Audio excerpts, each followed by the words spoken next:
നല്ല മനുഷ്യർക്കുണ്ടാകുന്ന ദുരിതങ്ങൾ.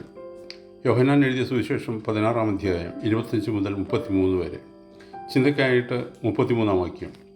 ഈ ലോകത്തിൽ നിങ്ങൾക്ക് കഷ്ടമുണ്ട്, എങ്കിലും ധൈര്യപ്പെടുവിൻ, ഞാൻ ലോകത്തെ ജയിച്ചിരിക്കുന്നു. ക്യാൻസർ രോഗം പിടിപെട്ട് ആസന്ന മരണയായി കിടന്നിരുന്നൊരു വനിതയെ പറ്റി കേട്ടിട്ടുണ്ട്.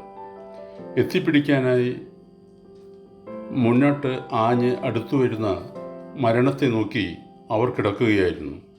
സ്വകുടുംബത്തിനും സമൂഹത്തിനും നന്മയല്ലാതെ മറ്റൊന്നും ചെയ്യാത്ത ഒരു നല്ല സ്ത്രീയായിരുന്നു അവർ.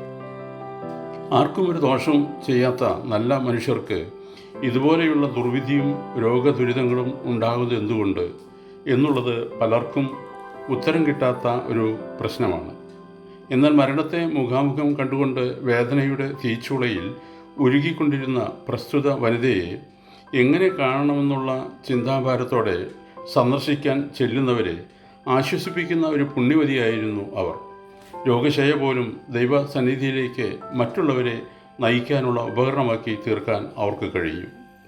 രോഗങ്ങളോടും ദുഃഖാനുഭവങ്ങളോടും നിഷേധാത്മകമായ മനോഭാവം വെച്ച് പുലർത്തുകയും നിഷ്ക്രിയരായി വർത്തിക്കുകയും ചെയ്യുന്നവർക്ക് മേൽപ്പറഞ്ഞ വനിതയെ പോലെ മറ്റുള്ളവരിൽ ദൈവസാന്നിധ്യബോധം ഉളവാക്കാനുള്ള ഉപകരണമായി രോഗശയ്യയെ രൂപാന്തരപ്പെടുത്തുവാൻ കഴിയുകയില്ല.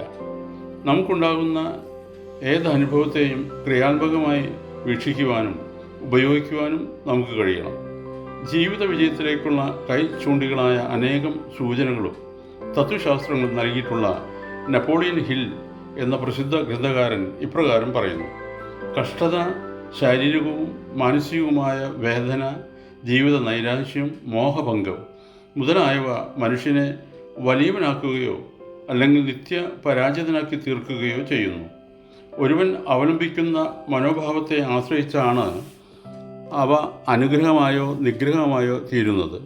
ചിലർക്കവ ജീവിത പുരോഗതിക്ക് തടങ്കൽ പാറകളായി തീരുമ്പോൾ മറ്റു ചിലർക്ക് ജീവിതത്തിൻ്റെ ഉന്നത മേഖലയിലേക്ക് ചവിട്ടി കയറുവാനുള്ള കൽപ്പടികളായി പരിണമിക്കും. സ്വന്തം മക്കൾ പോലും ഉപേക്ഷിച്ച ദുർഭഗയായ ഒരു വിധവയുടെ കഥ അദ്ദേഹം ഉദ്ധരിച്ചിട്ടുണ്ട്. ജീവിതത്തിലെ തണൽ പാറകളെ വിജയത്തിൻ്റെ കൊടുമുടിയിലേക്ക് ചവിട്ടിക്കയറാനുള്ള കൽപ്പടികളാക്കി തീർക്കത്തക്ക വിധം ധീരവനിതയായിരുന്നു അവർ. ആ വിധവയുടെ ശ്രദ്ധേയമായൊരു പ്രാർത്ഥനയിൽ അവരുടെ ജീവിതത്തിൻ്റെ തത്വശാസ്ത്രം മുഴുവൻ പ്രതിഫലിച്ചിരുന്നു. അവർ ഇങ്ങനെ പ്രാർത്ഥിക്കുന്നു: കർത്താവേ, എനിക്കാവശ്യമുള്ളതിൽ കവിഞ്ഞുള്ള യാതൊരു അമിത ഭൗതിക സുഖവും ഞാൻ ചോദിക്കുന്നില്ല. എൻ്റെ സങ്കടങ്ങളിൽ നിന്നും വേദനകളിൽ നിന്നും എന്നെ വിടുവിക്കണമെന്നും ഞാൻ പ്രാർത്ഥിക്കുന്നില്ല. പിന്നെയോ എന്നെക്കുറിച്ചുള്ള അവിടുത്തെ ഉദ്ദേശം നിറവേറ്റപ്പെടുന്നതിനുള്ള വരം നൽകണമേ എന്ന് മാത്രമാണ് ഈ ഉള്ളവരുടെ എളിയ പ്രാർത്ഥന. എല്ലാ മനുഷ്യർക്കും തുല്യമായി ലഭിക്കാത്ത യാതൊരു അനുഗ്രഹത്തിനു വേണ്ടിയും ഞാൻ പ്രാർത്ഥിക്കുന്നില്ല. മറ്റുള്ളവരാൽ ഞാൻ നിന്ദിക്കപ്പെടുകയോ മനസ്സിനെ മുറിവേൽപ്പിക്കപ്പെടുകയോ ചെയ്യുമ്പോൾ അവരോട് ക്ഷമിക്കുവാനുള്ള ശക്തി എനിക്ക് തരണമേ. അതുമൂലം തങ്ങളുടെ പ്രവൃത്തിയെക്കുറിച്ച് ദുഃഖിക്കാൻ അവർക്ക് സന്ദർഭം ലഭിക്കട്ടെ.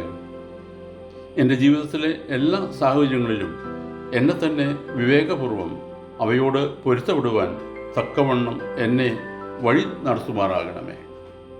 നമ്മുടെ ജീവിതത്തിലെ എല്ലാ ക്ലേശ അനുഭവങ്ങളെയും ക്രിയാത്മകമായി സമീപിക്കേണ്ടത് എങ്ങനെയാണെന്ന് ഈ പ്രാർത്ഥന നമ്മെ പഠിപ്പിക്കുന്നു. ഓർക്കണമേ, ഒരുവൻ്റെ യഥാർത്ഥ മഹത്വം ഹൃദയലാളിത്യത്തിലാണ്. സങ്കീർത്തനം 79:11. മരണത്തിന് വിധിക്കപ്പെട്ടിരിക്കുന്നവരെ നീ നിൻ്റെ മഹാശക്തിയാൽ രക്ഷിക്കണമേ. ദൈവം അനുഗ്രഹിക്കട്ടെ.